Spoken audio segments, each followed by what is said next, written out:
For centuries, there's been a debate between the relationship of faith and works.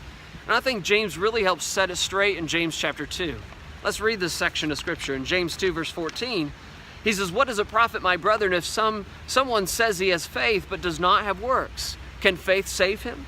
If a brother or sister is naked and destitute of daily food, and one of you says to them, 'Depart in peace, be warm and be filled,' but you do not give them the things which are needed for the body, what does it profit? Thus also faith by itself, if it does not have works, is dead. But some will say, 'You have faith and I have works. But show me your faith without your works, and I will show you my faith by my works. You believe that there is one God, you do well. Even the demons believe and tremble. But do you want to know, O foolish man, that faith without works is dead? Was not Abraham our father justified by works when he offered up Isaac, his son, on the altar? Do you see that faith was working together with his works, and by works faith was made perfect?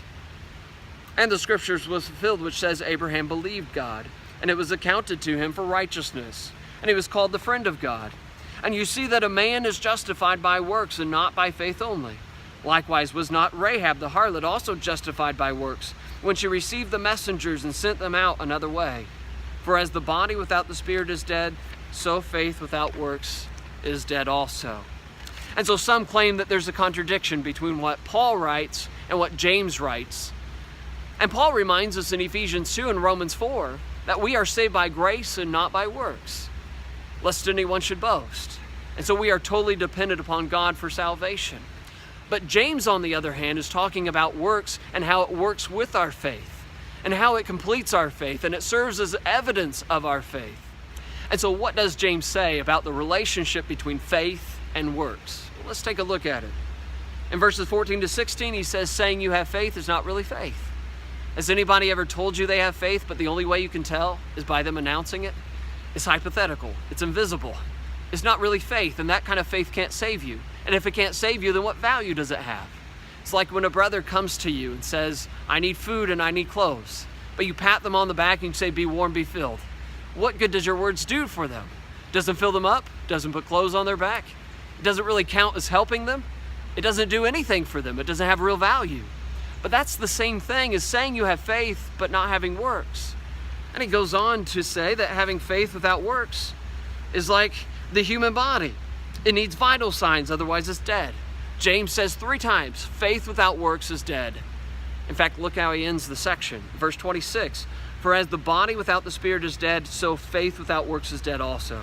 Just as we believe that a body without the spirit is dead, so should we look at faith without works. Then he goes on to say that works really serve as evidence of our faith. Someone's going to come along and say, we all have different gifts. Mine's faith and yours is works. But look what James says about that. He says, show me your faith by your works and then I'll believe you. You can't prove it's faith unless there's works. Then he goes on to say that faith without works is nothing more than demonic faith in verse 19.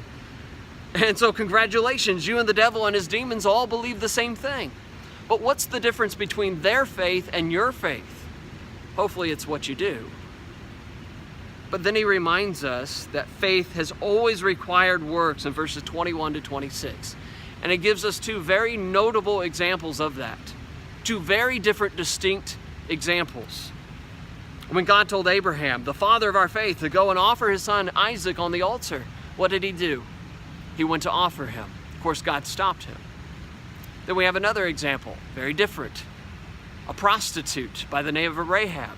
Not only did she believe when she heard about what God did through his people in conquering Canaan, but then she also hid the spies and sent them out the other way. Faith was working together with their works, and by works their faith was made perfect.